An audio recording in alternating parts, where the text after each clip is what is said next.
શું થાય છે તમને બેટા? શું થાય છે? શું થાય છે? હે શું થાય છે મારા દીકરાને? બસ થઈ ગયું. ચલો હવે શું તાવ આવે છે? તાવ આવે છે છોકરાને?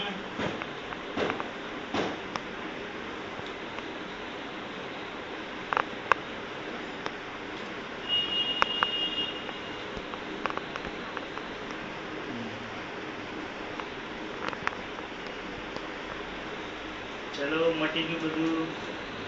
ચલો ઊભા થઈ જાઓ. હવે મૂકી દો એને મૂકી દો. હે જો બંધ થઈ ગયું બંધ થઈ ગયું. શું બેટા? જો આ ઇન્જેક્શન દેવું પડશે તને. જો દઉં ઇન્જેક્શન? ઠૂસ કરું?